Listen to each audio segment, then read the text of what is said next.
On se retrouve aujourd'hui pour parler de Notion et notamment de ses fonctionnalités IA.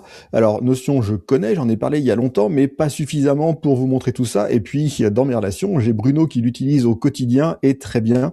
Et donc c'est une première sur la chaîne Outinum, on va faire en format interview. Bruno, merci d'avoir accepté cette invitation. Est-ce que tu peux te présenter? Eh bien, bonjour à tous et merci Eric pour l'invitation et de te montrer comment je travaille avec Notion et notamment avec son IA. Alors moi, je suis expert LinkedIn principalement. J'écris deux newsletters, une sur LinkedIn, mais également une de curation argumentée. Et pour ça, j'ai toute ma veille qui vient dans Notion et j'utilise Notion et son IA pour pouvoir rédiger mes argumentaires et faire ma newsletter de curation argumentée qui part le jeudi soir et qui s'appelle Fier, comme vous allez le voir quand on va, je vais vous ouvrir la machine en fait de production. Et vous aurez évidemment le lien d'inscription dans les commentaires de la vidéo. Dans cette vidéo, on va parler de plein de choses parce qu'il y a beaucoup à évoquer sur Notion. Donc, on va essayer de vous montrer tous ces éléments-là, à la fois le partage d'un article, comment on fait un résumé, comment est-ce qu'on peut chatter avec le contenu de manière contextuelle, rajouter des blocs d'IA dans Notion. Et puis, Bruno, tu vas nous parler aussi de ta manière de détourner les notes de réunion pour en faire quelque chose d'encore plus intéressant. La partie brainstorm, donc j'ai hâte. Et puis on terminera avec le chatbot, on va dire le plus classique, l'IA pleine page dans Notion, mais qui permet aussi d'aller interroger tout le contenu. Exactement. On commence avec le Save to Notion. On n'est pas directement dans l'IA de Notion, mais ça va nous servir pour la suite. De quoi s'agit-il ? En fait, c'est l'extension qui n'est pas Notion, qui n'est pas créé par Notion. C'est pas le widget original parce que il est assez pauvre, on va dire, le widget que Notion met à disposition. J'utilise un autre qui est Save to Notion, qui permet, quand on est sur une page web, d'aller enregistrer le contenu. Alors, dans une base de données. Pour le coup, moi, j'ai une base de données qui s'appelle Stock Data, dans lequel je vais stocker toute ma veille, qui va reprendre le nom, l'image et bien sûr l'URL, et on peut rajouter des champs en fonction de sa construction, de sa base de données. Donc je clique sur Save to Notion et là, j'ai fini. L'article que j'étais en train de lire est rentré dans ma base de données de veille Notion. Et donc, dans ma façon de travailler, je distingue le moment où je capte une information, ce que je viens de faire avec Save to Notion, du moment où je vais travailler sur l'information. C'est des temps différents. Quand je fais ma veille, j'ai plusieurs sources. Et donc, en fonction de l'intérêt que je trouve et de la façon dont je veux exploiter également l'article que je suis en train de lire, eh bien, je vais le capter et le mettre dans Save to Notion. J'ai fait exprès de prendre un article en anglais. D'abord parce que il y a beaucoup d'informations anglo-saxonnes, notamment sur l'IA, parce que je fais énormément de veille sur l'IA.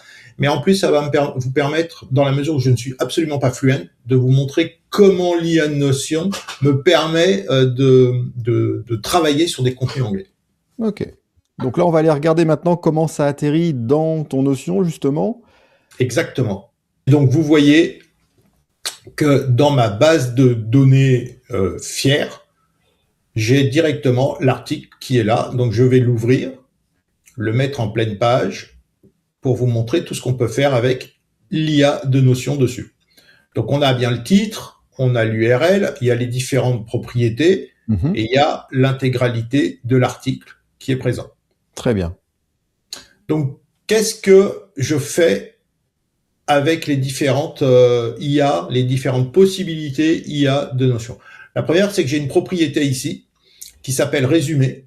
Alors, comme je viens de le mettre, ça n'a pas tourné, sinon ça se fait automatiquement dans le temps où je laisse les articles, puisque je vous ai dit, je distingue le temps de captation de l'information du temps de travail. Donc, il y a un délai où l'IA se met en place de façon automatique. C'est une propriété IA. Alors, donc, si je clique dessus et si je vous montre un petit peu comment c'est, ça se remplit automatiquement. Et c'est ni plus ni moins qu'un prompt que j'ai ajouté qui permet à la propriété IA de me faire un résumé. Et donc, mon résumé, il est constitué de 3 parties à chaque fois. Et il va en fait travailler sur le texte que j'ai capté. Donc ça, c'est la première partie. J'ai un résumé direct, ce qui fait que quand je suis dans ma base et que j'ouvre un document que je voudrais utiliser dans la rubrique fier, vous voyez, par exemple, je me dis, ici, j'ai une propriété pour le mettre dans une des rubriques. Alors, fier parce que c'est les initiales de flippant, inspirant, enthousiasmant et réfléchir ensemble. Donc, ça a donné son petit nom à ma newsletter. Je peux décider de le ranger. Et comme ça, directement, je vais pouvoir passer à la phase d'exploitation et savoir de quoi je parle, dans quelle rubrique, travailler sur l'article. Et j'ai déjà un premier résumé qui me permet, en français, de prendre connaissance des éléments principaux de l'article qui me permet ensuite d'aller creuser l'information en reprenant et en lisant l'article. Alors, je suis pas fluent, j'arrive à le lire avec un dictionnaire ou certains outils de traduction quand je suis pas sûr de ce que je comprends de la phrase. Mais néanmoins, j'ai une première étape qui me permet déjà d'avoir un résumé et de prendre connaissance de l'article pour pouvoir travailler dessus. Merci. Donc, première chose, on a effectivement à la fois envoyé l'article vers Notion pour qu'il le capte, puis dans les propriétés de cette page, tu as rajouté de manière standard un résumé IA, donc première utilisation de l'IA intégrée de Notion, de pouvoir faire un résumé automatique. Exactement. Et une fois qu'on a l'article, tu peux l'interroger directement sur la page, si j'ai bien compris, et interagir avec n'importe quel élément de la page via l'IA de Notion. Exactement. Ensuite, j'ai la page ici, donc je peux la lire et je peux, avec le picto là, le visage qui est en bas à droite, ouvrir en fait une fenêtre de chat qui s'ouvre et en fait, vous voyez qu'ici a été pris le titre de l'article parce que je peux travailler directement sur l'article. Je peux refaire, pour rester là, résume cet article et je vais lui mettre une intention pour construire une présentation à faire en réunion de direction. Donc, je lui donne une intention de l'usage que je veux faire et il va me construire, voilà, le message central, les 5 idées à mettre sur des slides Codir. Ok. Et là, après, je pourrais très bien, en fait, récupérer ces éléments et en faire une présentation. Donc là, on est sur un chat contextualisé au contenu qu'on a sur la gauche. Exactement. Je suis en train de chatter sur ce que l'IA voit sur la page. Très bien. Alors l'IA peut aller plus loin, je pourrais lui donner aussi, faire référence à des pages d'instructions dans Notion qui vont définir comment j'écris, c'est qui mon codir, quelle est la sensibilité, pour avoir encore plus de contexte à donner à l'IA. Et là, vous voyez que je suis dans un mode automatique de l'IA, mais si je clique dessus, j'ai le choix entre Sonnet Opus, donc Claude, Gemini et ChatGPT. Et les dernières versions, car Notion implémente tout de suite les toutes dernières versions des modèles dès qu'ils sortent. Ouais, ça c'est bienvenu. Ouais. Merci. Qu'est-ce qu'on peut faire d'autre sur cette page? On peut interroger directement le contenu de la page, je crois aussi, aller sélectionner du texte et poser des questions au chat. Exactement. Imaginons que là, j'ai ce texte-là, cette partie-là où je me dis, je suis pas sûr d'avoir bien compris. Je sélectionne le texte et donc j'ai ici la possibilité, avec un menu contextuel, de me l'expliquer. Donc ça peut être améliorer le style, relecture, expliquer, puisque je peux, en fait là, je suis sur un texte que j'ai capté d'un article, mais je peux aussi dans Notion rédiger moi-même. Et donc à partir du moment où je vais rédiger, je peux retravailler avec l'IA mes propres textes.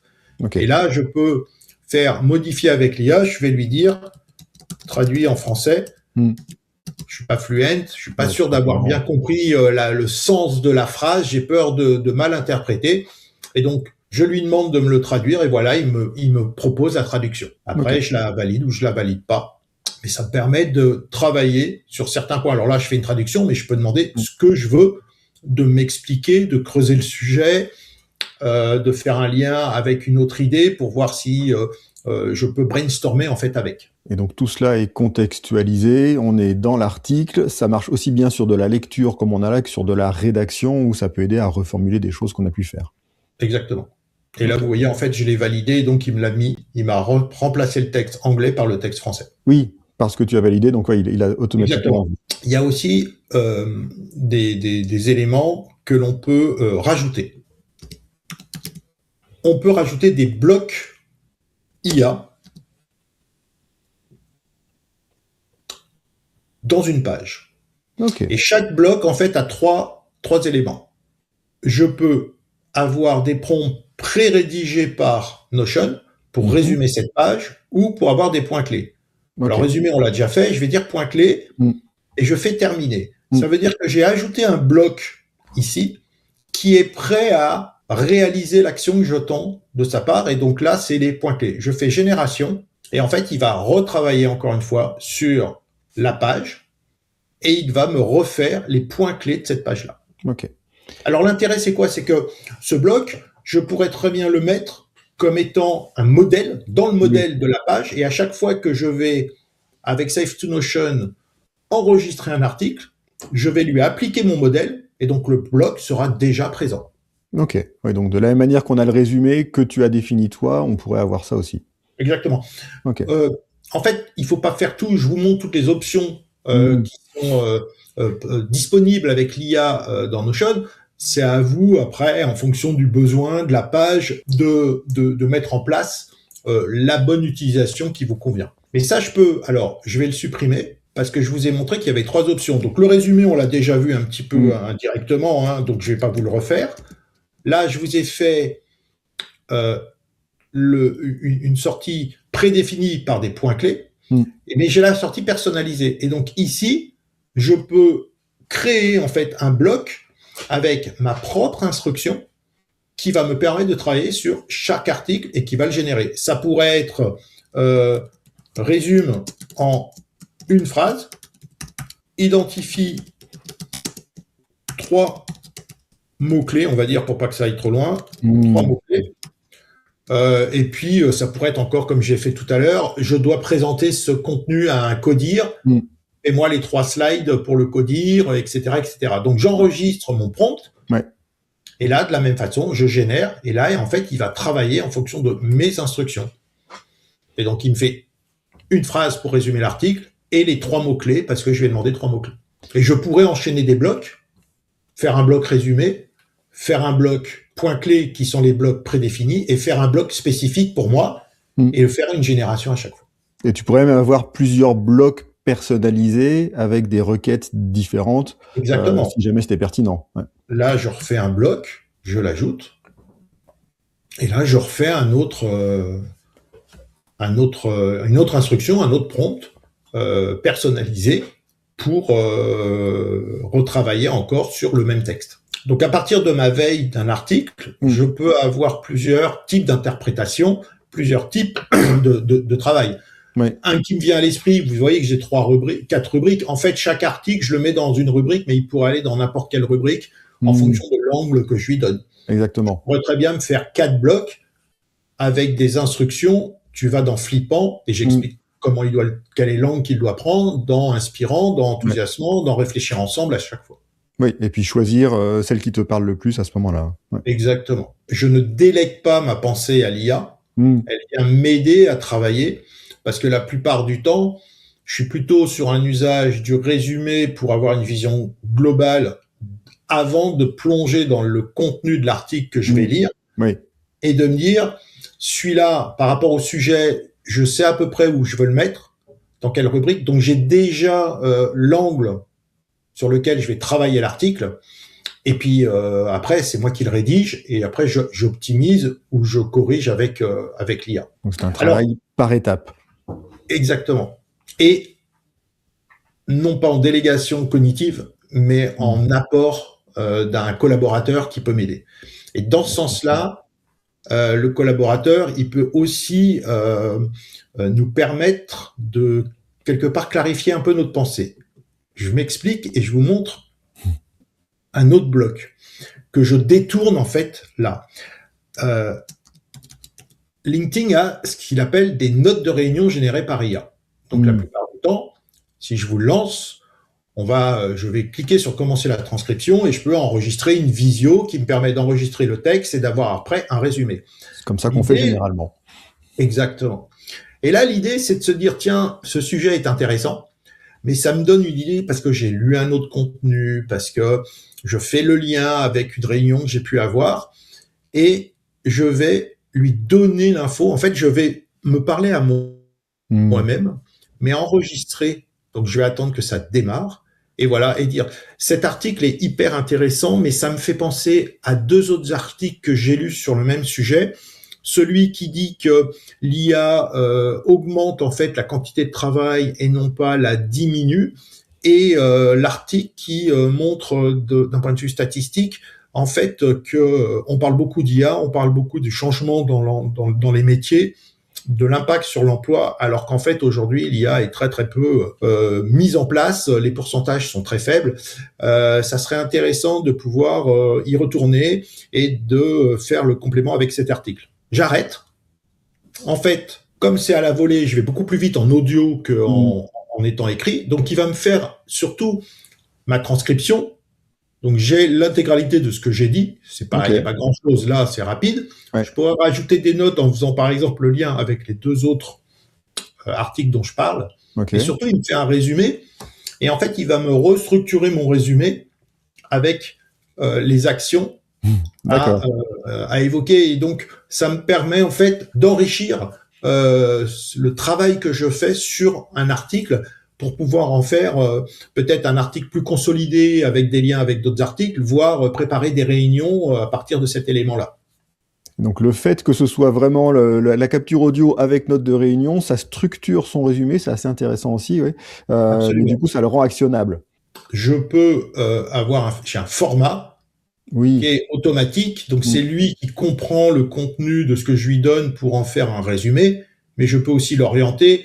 C'est préconfiguré, j'ai pas la main dessus. Ouais. Appel commercial, réunion d'équipe. Donc j'ai pas la main pour l'orienter autrement. Je pense que ça va venir après. Mais là, on est dans une captation audio d'un discours qui permet ensuite de pouvoir le transcrire, le restructurer et de m'en resservir, par exemple, pour que je lui demande, à partir de là, je pourrais très bien lui demander de me faire un plan pour un article. Et il y a toujours la possibilité aussi de reprendre le transcript et de le faire travailler sur le transcript brut avec un prompt dédié. Absolument. Et le dernier point qu'on voulait vous montrer avec Eric sur l'utilisation de Notion, c'est l'IA de Notion qui est là avec une vision d'un chat classique, j'ai envie de dire, comme avec n'importe quel outil que vous avez, plateforme ChatGPT, Claude ou Gemini, avec la possibilité d'ajouter des connecteurs, des images, du contexte. Là, je peux en fait faire des relations à d'autres pages dans Notion. Notamment, j'ai défini ma ligne éditoriale avec la façon dont je parle pour lui donner des instructions sur la façon dont lui doit rédiger pour moi.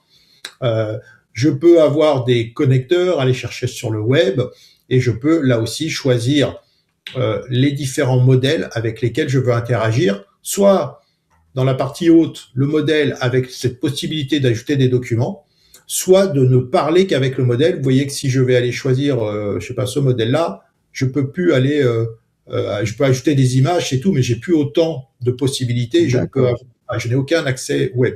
Oui. Donc, il y a la discussion uniquement avec le modèle et il y a la discussion avec le modèle, mais sur l'ensemble, quelque part, de mon espace Notion. Ok.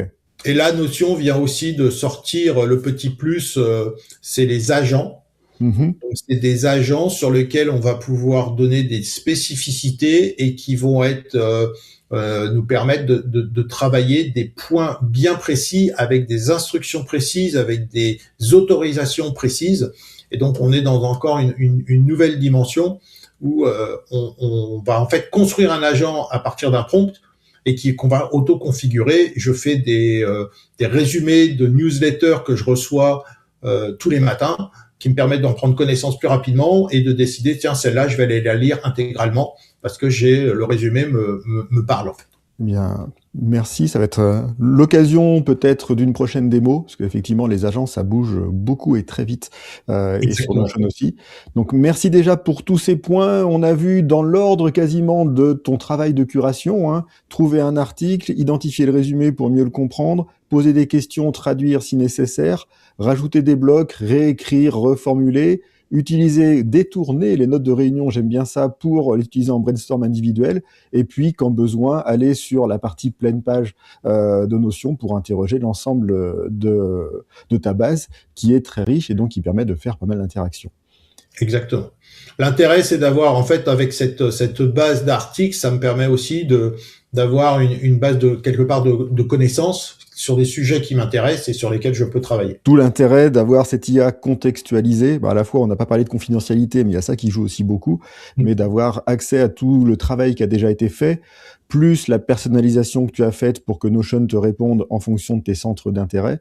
Et donc tout ça va permettre de gagner énormément de temps, tout en s'appuyant sur les modèles existants, comme tu le montrais, et en plus les plus récents, et donc de pouvoir jongler entre les modèles en s'appuyant sur ta base. Exactement. Alors ça, c'est des modèles auxquels on a accès via les API, donc il n'y a pas toute l'interface que propose aussi bien OpenAI, Gemini ou Claude. On est sur un usage via l'API des fonctionnalités auxquelles nous donne accès Notion. Pour un seul abonnement, j'ai accès aux 3 plus gros LLM actuellement. Oui, accessoirement. Ouais. Merci beaucoup, Bruno. À suivre peut-être sur les agents. Eh ben, avec plaisir. Merci, et merci bien. Eric de m'avoir permis de montrer un peu comment fonctionne Notion, comment l'IA peut nous aider à travailler, notamment dans tout ce qui est veille et production de contenu. Absolument.